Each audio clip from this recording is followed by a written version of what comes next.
दिल्ली सरकार के अस्पतालों में 1300 से अधिक नर्सिंग स्टाफ की नियुक्ति की गई है। साथ ही आयुष्मान भारत के लिए रजिस्ट्रेशन वैन की शुरुआत की गई। इस अवसर पर आयोजित कार्यक्रम में भाजपा अध्यक्ष और केंद्रीय स्वास्थ्य मंत्री जेपी नड्डा, दिल्ली की मुख्यमंत्री रेखा गुप्ता, स्वास्थ्य मंत्री पंकज सिंह शामिल हुए। दिल्ली सरकार के अस्पतालों में 1300 से अधिक नर्सिंग स्टाफ की नियुक्ति हो गई है। साथ ही आयुष्मान भारत के लिए रजिस्ट्रेशन वैन की शुरुआत हो गई है। इसी अवसर पर आयोजित कार्यक्रम में भाजपा अध्यक्ष, केंद्रीय मंत्री जेपी नड्डा, दिल्ली की मुख्यमंत्री रेखा गुप्ता, स्वास्थ्य मंत्री पंकज सिंह और अन्य वरिष्ठ मंत्री शामिल हुए। इस अवसर पर मुख्यमंत्री ने आप सरकार को तीखी आलोचना की। उन्होंने आरोप लगाया कि पिछली सरकार ने राजधानी के स्वास्थ्य ढांचे को काफ़ी हद तक खराब होने दिया। उन्होंने कहा कि अतीत दिल्ली की स्वास्थ्य सेवा इतनी खराब स्थिति में थी कि प्रति 1000 लोगों पर केवल 0.42 अस्पताल के बिस्तर उपलब्ध थे। 38 अस्पतालों में केवल 6 MRI मशीनें और 12 CT स्कैन मशीनें थीं।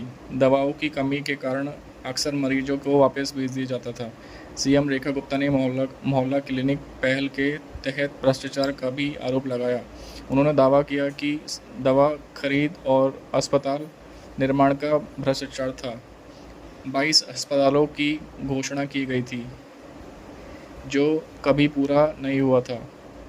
अयोग्य मंदिरों की स्थिति पर उन्होंने कहा कि केंद्र सरकार ने पिछली सरकार को उनके निर्माण के लिए 5 साल की अवधि में 1700 करोड़ रुपए से अधिक दिए, लेकिन उसका उपयोग सही नहीं किया गया।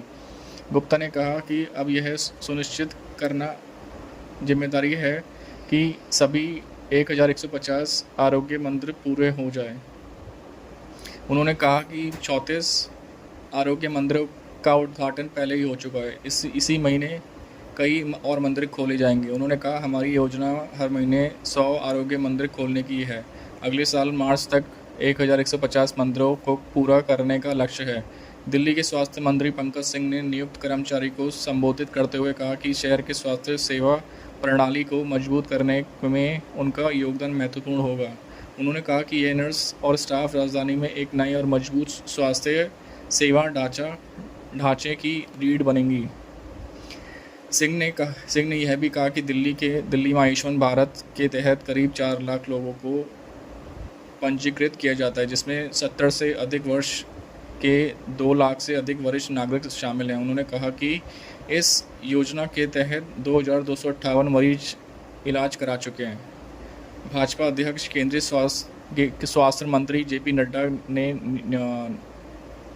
नवनियुक्त कर्मचारियों को बधाई दी और इसी अवसर पर ऐतिहासिक क्षण बताया। उन्होंने कहा कि 15 साल इन नर्सिंग स्टाफ को आखिरकार नौकरी की सुरक्षा मिल गई है। यह मैच एक सरकारी आदेश का नतीजा नहीं है, यह दिल्ली के लोगों द्वारा भाजपा को चुनने का नतीजा है।